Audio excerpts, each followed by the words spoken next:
아유, 안녕하세요. 유경원입니다. 아침이라 머리가 드래곤볼이 되네요.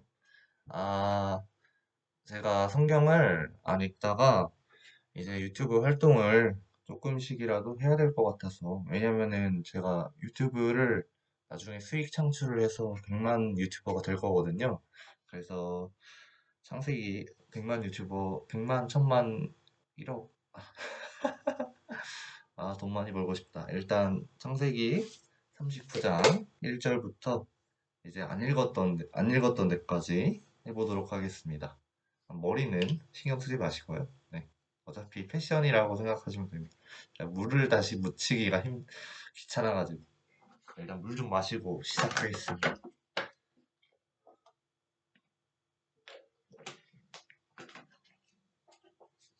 창세기 39장 1절 보디팔에게 팔린 요셉. 요셉이 이집트로 끌려갔습니다. 보디발이라는 이집트 사람이 있었는데 그 사람은 파라오의 신하였습니다. 그 사람은 왕궁 경호대의 대장이기도 했습니다. 보디팔이 요셉을 끌고 온 이스마엘 사람들에게서 요셉을 샀습니다. 여호와께서 요셉과 함께 하심으로 요셉이 성공하게 되었습니다.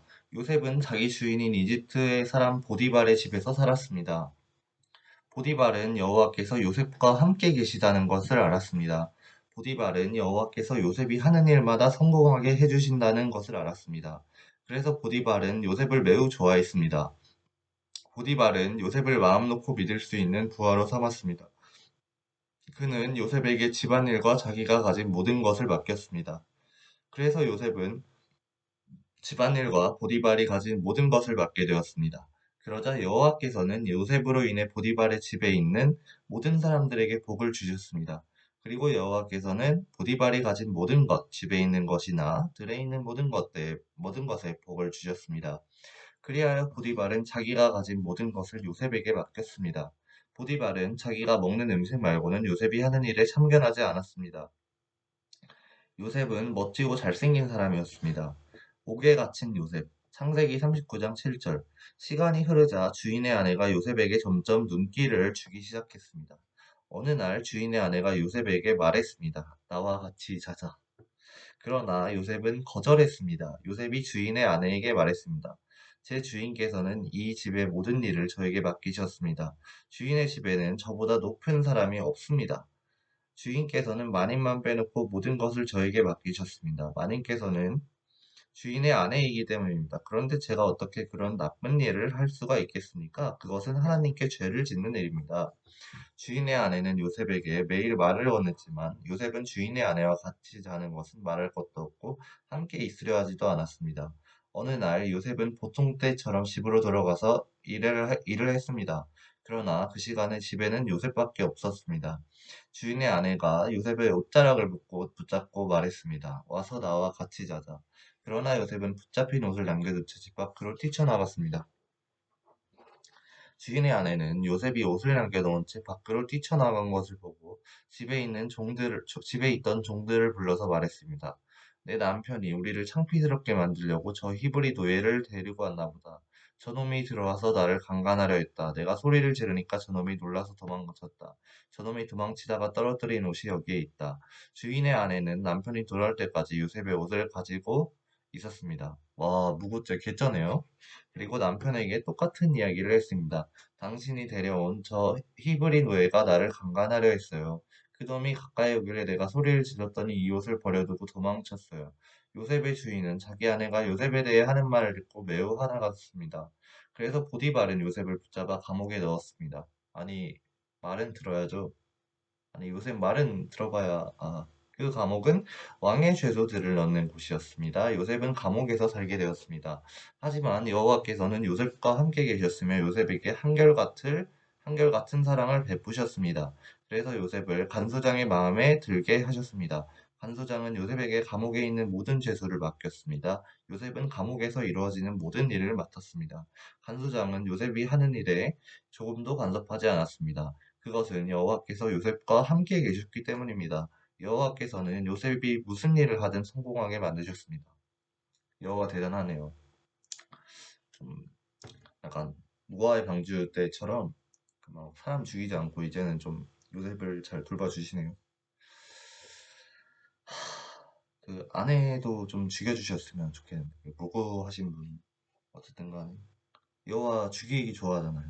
어쨌든, 40장 요셉이 두 꿈의 뜻을 설명해주다. 창세기 40장입니다. 1절입니다. 이 일이 있은 뒤에 이집트 왕 신하 가운데 두 사람이 이집트 왕에게 미움을 샀습니다. 그들은 왕에게 포도주를 바치던 신하와 빵을 바치던 신하였습니다. 파라오는 포도주를 바치던 신하와 빵을 바치던 신하에게 화를 냈습니다.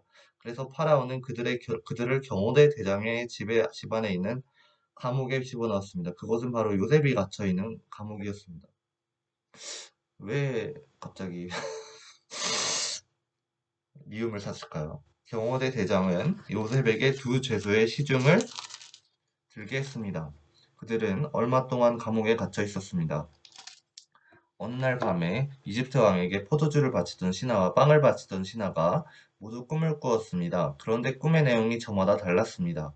이튿날 아침에 요셉이 그들에게 가보니 그들이 걱정을 하고 있었습니다. 요셉이 파라오의 신하들에게 물었습니다.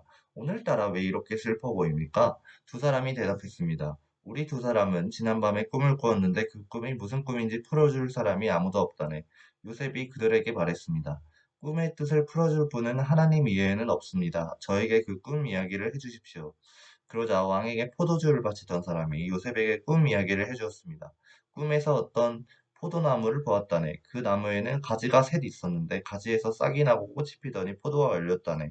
나는 파라오의 잔을 들고 있다가 포도를 짜서 즙을 내어 파라오에게 바쳤다네.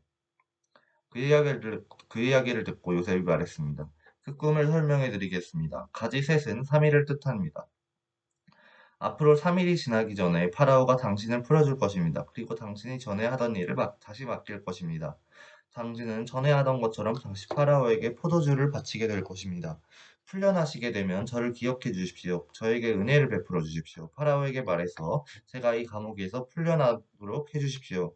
저는 히브리 사람들의 땅에서 강제로 이곳에 끌려왔습니다. 그리고 저는 이 감옥에 갇힐 만한 일을 한 적이 없습니다. 빵을 바치던 사람은 요셉의 꿈 해몽이 좋은 것을 보고 요셉에게 말했습니다. 나도 꿈을 꾸었다네. 내 머리 위에 빵이 담긴 바구니 3개가 있는 꿈을 꾸었다네. 가장 위에 있는 바구니는 파라오에게 바칠 온갖 빵들이 있었다네. 그런데 새들이 내 머리 위에 있는 바구니 속의 음식을 먹었다네. 요셉이 대답했습니다. 그 꿈을 설명해 드리겠습니다. 네, 해몽도 잘하시네요. 새 바구니는 3일을 뜻합니다. 앞으로 3일이 지나기 전에 파라오가 당신의 머리를 베어버릴 것입니다. 파라오는 당신의 시체를 장대 위에 매달 것입니다. 그래서 새들이 당신의 시체를 쪼아 먹을 것입니다. 아이고야. 예지몽. 그리고부터 3일 뒤 파라오의 생일이었습니다. 그래서 파라오는 모든 신하들을 위해 잔치를 베풀었습니다. 파라오는 신하들 앞에서 포도주를 바치던 신하와 빵을 바치던 신하를 감옥에서 불러냈습니다. 파라오는 포도주를 바치던 신하에게 옛날에 하던 일을 다시 맡겼습니다. 그래서 그 신하는 다시 파라오의 손에 포도주 잔을 바칠 수 있게 되었습니다. 하지만 빵을 바치던 신하는 장대에 매달았습니다. 모든 일이 요셉이 말한 대로 이루어졌습니다. 그러나 포도주를 바치던 신하는 요셉을 기억하지 못했습니다. 그는 요셉을 잊고 말았습니다. 아, 좀 풀어주지. 장세기 40장까지 했습니다. 40장 23절까지.